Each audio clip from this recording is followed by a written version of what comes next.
Okay, welcome to our channel. இப்போ நம்ம பார்க்க போகிறது என்னதுன்னா, estimation of the product of 1872 and 432. ப்ராடக்ட்னாவே நம்ம எதை யூஸ் பண்ணுவோம்? மல்டிப்ளிகேஷன். சரியா? எஸ்டிமேஷன்னா ரவுண்ட் ஆஃப். ஸோ நம்ம இப்போ ஒரு நம்பரை எடுத்துக்கிறோம் 1872. இதை ரவுண்ட் ஆஃப் பண்ணணும்னா how to round off? First நம்ம 1000 பிளேஸை ரவுண்ட் ஆஃப் பண்ணணும். அப்போ நம்ம யாரை பார்க்கணும்? ஃபஸ்ட்டு 100 பிளேஸை பார்க்கணும். 100 பிளேஸில் வந்து லெஸ் தென் 5 கிரேட்டர் தென் 5. அப்போ கிரேட்டர் தென் 5. அப்போ நம்ம என்ன பண்ணணும்? ஒன்னோட ஒன்றை ஆட் பண்ணணும். ஒன்னோட +1. ஓகேயா? அப்போ 2000. இதெல்லாம் ரவுண்ட் ஆஃப் பண்ணிக்கலாமா? நெக்ஸ்ட்டு பார்க்கலாமா? இன்னொரு நம்பர் 432. 432ல் 4க்கு பக்கத்தில் உள்ள நம்பர் யார்? 3. 3 வந்து சின்ன number.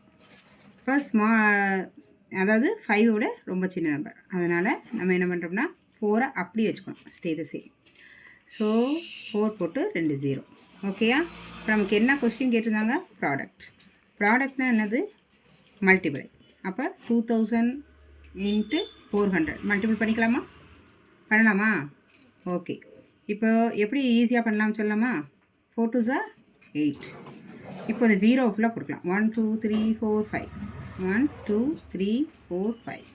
What do you get the number? 8 lakhs. அப்போது 8 lakhs தான் ஆன்சர். தேங்க்யூ.